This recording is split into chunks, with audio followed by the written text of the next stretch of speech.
renovating and reclaiming old buildings, communities, and ideas. Next.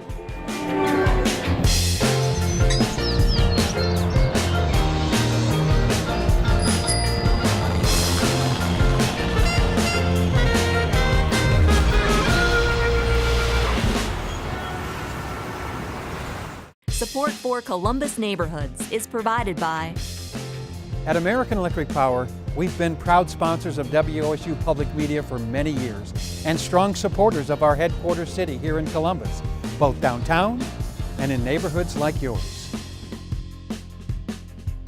State Auto Insurance Companies, transforming to become a digital provider of auto, home, and business insurance. And for nearly 100 years, committed to the people and neighborhoods of Central Ohio.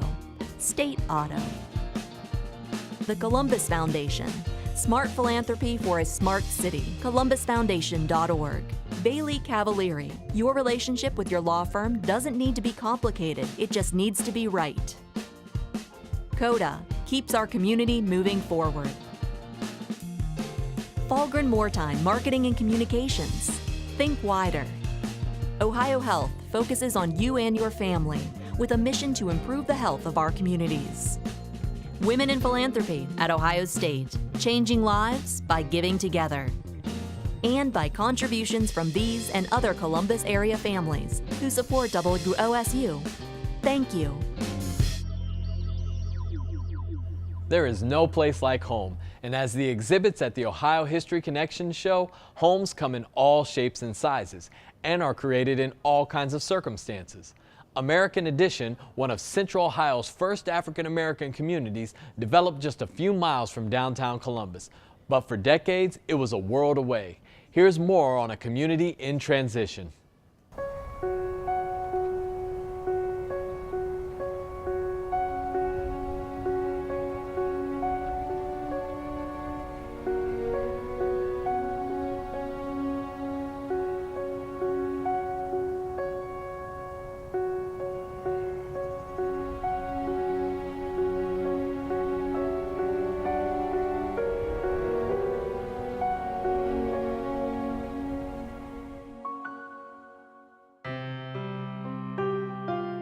Most of the folks weren't savvy enough to navigate through the system. The politicians that were in place after 1959 didn't want to put the kind of money that would have required bringing this neighborhood up into it at one time. Our first good experience with that was with Tom Moody. That's when we first started having sanitation services out here, and that was in the early 60s. As people got older, some people moved out.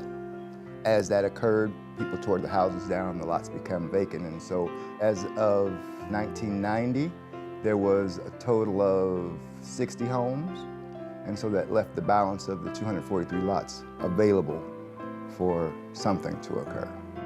To find out that this is one of the oldest communities in the city and nothing really had never been done, it was our focus to bring about a change if that was something we could help and be a part of. What really motivated me was that I saw all the other communities in the city transforming themselves, and I said, why can't we? Homeport is a 30-year-old company, and our mission is to create safe, decent housing and to build strong communities. We had a relationship with the community where Miss Marie and her son came to us and really wanted us to get involved with them as they looked at how they could make this neighborhood grow. They wanted to see it full of families again. One person can't do what we're doing out here. It takes a village. It takes wonderful people to come in and bless you. And this is how it has been for many, many years. So we've been building here since about 2011, and since that time we've invested over $5 million in the development activity. So again, that's included the new housing construction, but also some owner-occupied repairs and community beautification projects.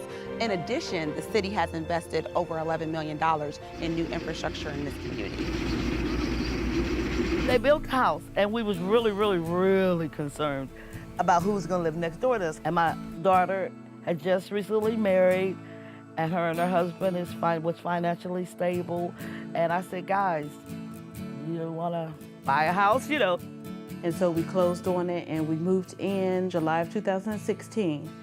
And I absolutely love it. It's a 3-bedroom, 2-bathroom, master bedroom, a humongous basement that's unfinished, and a 2-car garage.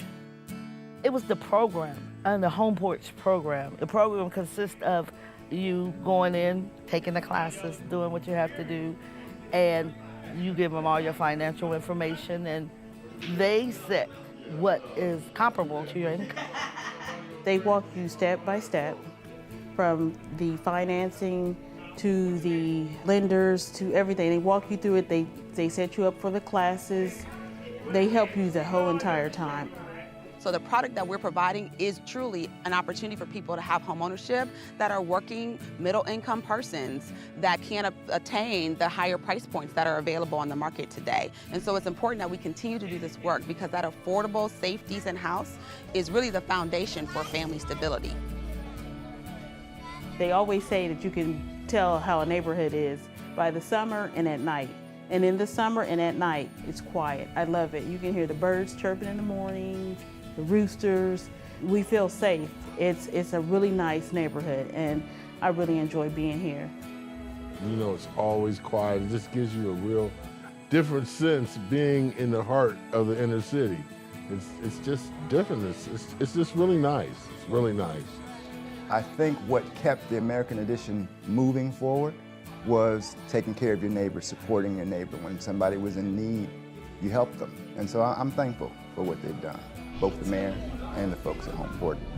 The American Addition is special because knowing from where you come from to where you are today, it's like giving back and being a part of history in the making. I think the legacy of the American Addition is that people were genuine and they were helpful and genuinely concerned. And love. American Addition has survived primarily because of love. Just to look out my door and look across the street and see all those wonderful homes that's being built, people haven't seen anything yet because the best is yet to come.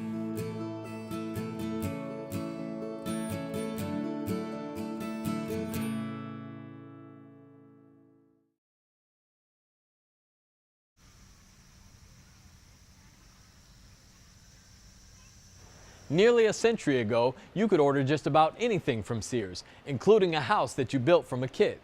Let's see some local Sears houses that residents still call home sweet home.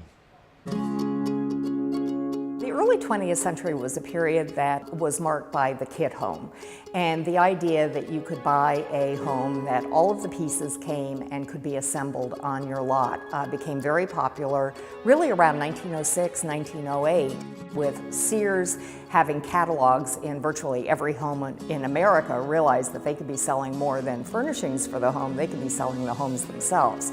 They were not the only company that did this, but I think the Sears homes are the ones that are probably the best known. I think there's a misconception that these were inexpensive homes. Cheap homes, not at all. There was a range of architectural styles, again, reflecting the period, starting with four squares, bungalows, and craftsmen, going way up to about 1940 when they stopped producing these homes right before World War II began. There are some quite large, quite extensive, beautiful homes. I mean, they had 10-room homes, 12-room homes. They may have ranged in price from the upper $800, $900 to maybe $5,000, $6,000. Again, these were pretty substantial homes for the time period. They shipped them by train, and they came with everything. They came with the beams marked. They came with the exterior materials. They came with central heating, which was a big deal in the early 20th century. They were wired. They had plumbing. They had all the fixtures, all the woodwork, and everything was numbered and cut to order. And it's truly remarkable that these homes fit in so well to neighborhoods that were being developed. Because of the range of architectural styles, because of the range of materials, you could virtually find a style to fit into any neighborhood that was being developed across America at the time.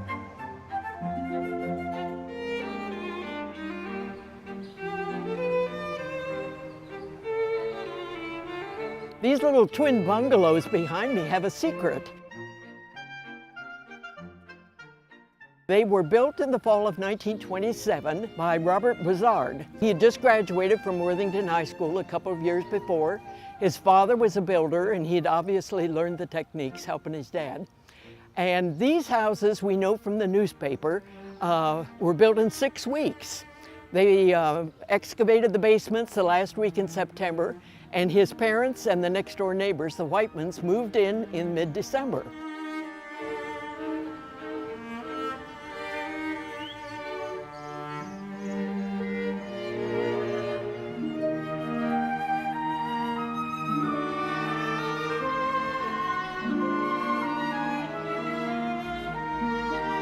There were variations of this particular model, which apparently Robert Buzard liked very, very much.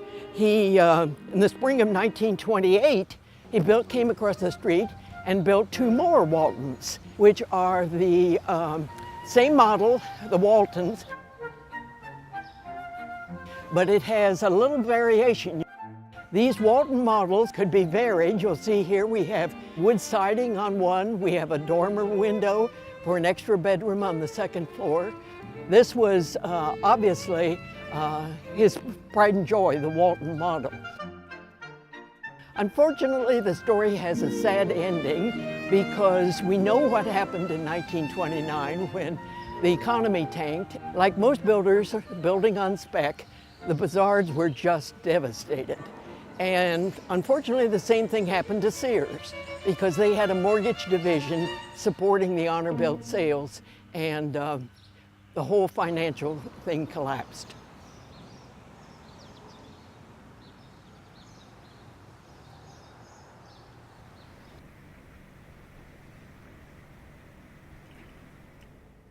It's a lot of work to save a structure that's on the endangered buildings list, and it takes a lot of specialized knowledge. On this edition of Driving with Darby, let's learn about Young Ohio Preservationists, a group that's devoted to teaching the next generation about historic preservation.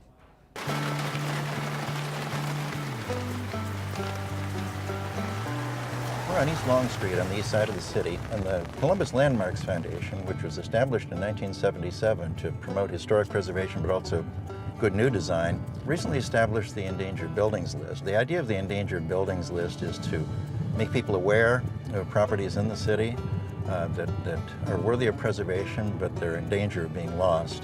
Now we're headed up Taylor to Mount Vernon, still on the east side of the city, to see another building that is currently on the Endangered Buildings List.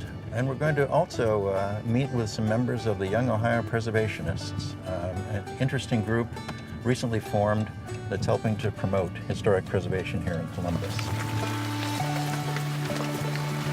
Well, it's one of those Ohio days. I'm glad I brought my umbrella. Hi, how are you, Amanda? Hey, Jeff. Good, how are you? Good to see you. Good to see you. Sarah, good to see you. Good to see you. So preservationists do come out in the rain. We do. Come out in all weather. So we're here on the east side at Taylor and Mount Vernon with one of the endangered buildings on the Landmarks and Endangered Building List. Tell me something about the area. We're seeing some investment in this neighborhood, aren't we? We are. We're actually seeing a significant amount of investment. Many of the vacant homes have been purchased and redone, and they're being sold. And a lot of the vacant lots are actually starting to be infilled as well. With new construction. With new construction. New single-family houses? Yeah, new single-family houses. That's really good news. It is. And then now you two are both members of Young Ohio Preservationists, a nonprofit organization. And how big is the group? We're a subgroup of Heritage Ohio, and we have a board of about 10 people, but we have over 300 people on our mailing list who like to engage in unconventional preservation activities. Oh, that's great. What sort of things does YOP do? We actually spent some time at this Mount Vernon Taylor building decorating in comments of love and encouragement of revitalization. We like to infuse unconventional active urbanism, so maybe a hike through a downtown instead of a conventional walking tour, maybe bikes. We like to try and reach a broader audience than the typical history buff. Well, tell us a little more about this building. Mount Vernon Taylor is currently owned by the PACT Group of Columbus. That's People Achieving Community Transformation. It's a community group that seeks to revitalize the east side of Columbus. And they have been hosting community meetings over the past year to determine what to do with this beautiful historic building. This has been historically a commercial building. It's been art galleries, barber shops, and everything in between, but they haven't found the right contemporary use. And it's a large building, over 3 stories. I assume it would house multiple functions. Yes. Some community space, perhaps some business space, office space, possibly business incubator space. Are those the kinds of ideas they're talking about? Those are some ideas, and you can even see that local high school students have turned it into an art space already. They really have. This was an initiative for, what is it, the East High School kids came over? That's great. Well, there are a lot of features of this building that are sort of nice architectural features. Let's have a look at it, maybe some of the neighborhood as well. The entrance, for example, that really nice stone trim around the entrance. And we don't know whether there might be historic doors behind there, but boy, the stone archway is really nice with a little curly-Q detail at the end. And the detail up at the roof. Right, it's sort of repeated up there in the sheet metal cornice. Yeah, and those big arch windows. Right. Boy, it is a wonderful building. I wonder if there's sort of a big open space on the upper floor. We don't know what the interior is like. It's been buttoned up for so long. You can see remnants of the old storefront, the wood framing. There would have originally been large windows there, so you could see the commercial Right, goods. and this would have been a nice corner entrance, again with a stone. I think it's also important to note that this is actually the gateway into the neighborhood. It really is. So you're coming off 670 off of the Leonard exit, and this is Right. the gateway. And actually another young preservationist owns this set of buildings Oh, really? all the way to the end there. And there was a commercial building on this parcel that the city condemned, and so she actually demolished it, and she's going to put a mural there and create a Well, park. that will help. So, Sarah, how do you become involved with Young Ohio Preservationists, YOP? Reach out to us on social media and become a YOPper. You can reach out through Facebook or Instagram, and we regularly update the accounts with events that we have. We have all ages. We've had infants to people in their 80s attend our events. I think that's great. Well, thanks so much. It's good to see this building, to see what YOP is up to. A lot of people would look at something like this and say, oh God, it's so far gone, there's nothing we could do about it. Preservationists tend to look at it and say, this isn't so bad, this can be fixed up. And the fact is, it can be done. If you're skillful, if you do good design, if you're careful in how you design it and build it, you can do it at a reasonable cost. That's why these well-built older buildings, they can take a lot of abuse over time and still be capable of economical rehabilitation. Often a building's history only tells part of the story, and that's the case of this house we visit with architect Tim Lai. It's what's happening there today that really makes this place stand out.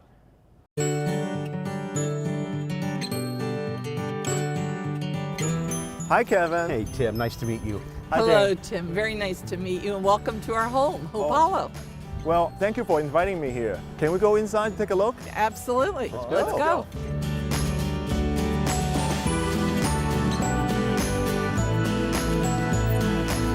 Welcome. Wow, this is very nice.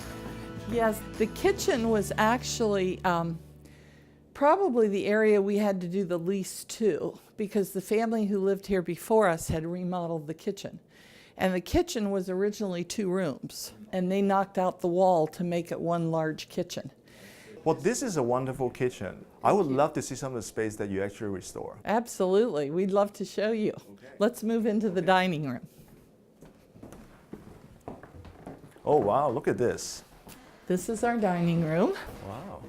And we did quite a bit in here. When we purchased the home, the fireplace, we were told by the original owner, Mr. Meek's grandson, who's visited us numerous times, that his father, who actually built this home in 1939, acquired this mantelpiece from a home in Bexley. And he said that it was marble from northern Italy. And when we purchased the home, it had so much soot on it from the wood-burning fireplace. It was almost black. Right. And so we called a company called Marble Life, and Gary came out and worked for about 3 weeks and was able to get the soot off of it. But it's a lovely fireplace. It's beautiful. This china closet, our carpenter that we had worked with said, let's try to match it to the room. So he matched the bottom doors to the wainscoting, and he matched the top portion to the windows in the room. Philosophically, when we acquired the home, I remember one day we were meeting with a contractor to work on the exterior of the home. He says, you have redwood siding that is like 14 inches wide, and he says they don't even grow trees like this anymore. And he says, I really think you ought to think about looking at the character of your home and restore the beauty that's there rather than cover it up. And it kind of changed our thinking and how we approached every decision in the rooms that we had to do any work in. Now, do you have picture from before that can actually help you to guide you with the restoration, or you're trying to add something to it that actually is appropriate to the, to the style? Not only do we have some old photographs, one of the prior owners of this house brought us the original blueprints. Oh, wow. Not only the original blueprints with the signature of the architect, Thomas Tully, but one of the things that the architect had written in the memo section of the blueprints was the building is to be fashioned after a Pennsylvania farmhouse.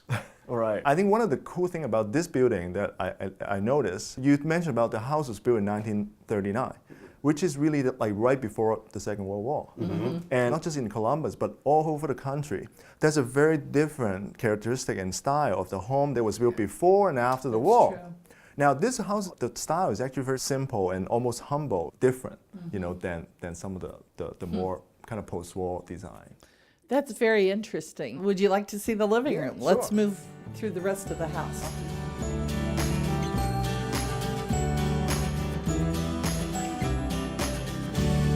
Now, Tim, this was the original front door when the house was built by the Meek family in 1939, and this would have been the front porch. One of the things that we did in our restoration was we had to replace the windows of the home. And what we did was we took one of the original windows and we created a history with the old photographs we acquired from the Meek family. In the top right-hand corner here, this is James W. Meek, who acquired the property in the late 1800s. And there's his saddle and harness shop on Spring Street. Now, it's interesting, the light post in front of the house actually came from in front of that storefront. This is Paul Meek, who was actually the gentleman who built the house. This photo here is of the architect, Thomas Tully. And then this is a picture of the pillars out by the street. This picture was taken in 1948 when there was no other houses in the area. It's still there. The pillars are still there. Pillars still right. there. So as I mentioned before, this was the original screened-in front porch where we're standing. And back in the 60s, the Downing family acquired this home, and they did an addition. And so we're going to go from the old into what is now we call the new from the 1960s. Okay.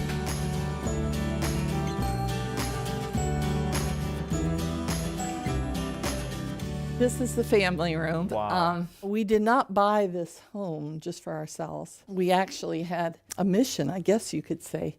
I am a 2-time cancer survivor, and I have been very blessed with a good prognosis regarding my cancers. And I needed to find a way not just to speak the gratitude, but to really live the gratitude.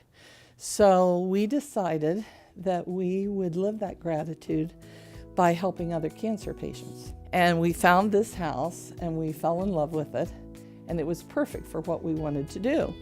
And what we wanted to do was provide lodging at no cost, meals, and even transportation to cancer patients and their loved ones who did not have the financial means to be able to travel to come to Columbus for their cancer treatment. So we founded a nonprofit. It's called Hope Hollow, and we named the house Hope Hollow. We host cancer patients and their families here in our home, maybe 2 families a month, maybe 3 for short term. Well, the need is so great, we ended up starting to provide not only lodging in our home, but now we're providing lodging at hotels and motels. A house is not just a shelter.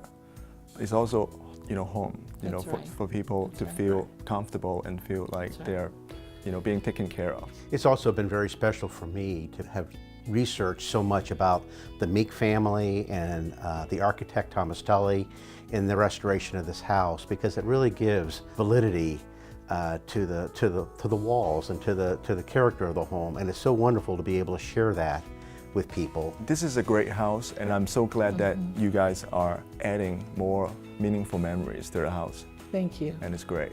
Thank you very much. Kind words.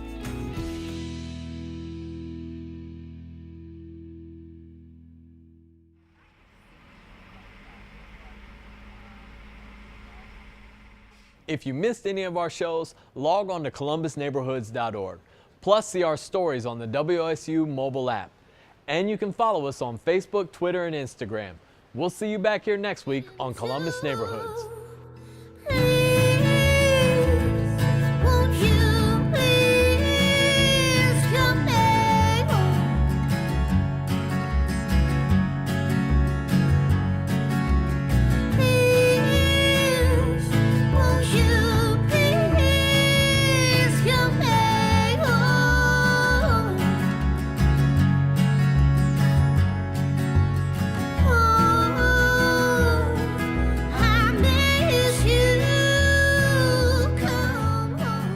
Support for Columbus Neighborhoods is provided by At American Electric Power, we've been proud sponsors of WOSU Public Media for many years and strong supporters of our headquarters city here in Columbus, both downtown and in neighborhoods like yours. State Auto Insurance Companies, transforming to become a digital provider of auto, home, and business insurance. And for nearly 100 years, committed to the people and neighborhoods of Central Ohio. State Auto. The Columbus Foundation. Smart philanthropy for a smart city. ColumbusFoundation.org. Bailey Cavalieri. Your relationship with your law firm doesn't need to be complicated, it just needs to be right. CODA keeps our community moving forward. Falgren Moortime Marketing and Communications. Think wider. Ohio Health focuses on you and your family with a mission to improve the health of our communities. Women in Philanthropy at Ohio State, changing lives by giving together. And by contributions from these and other Columbus area families who support WOSU. Thank you.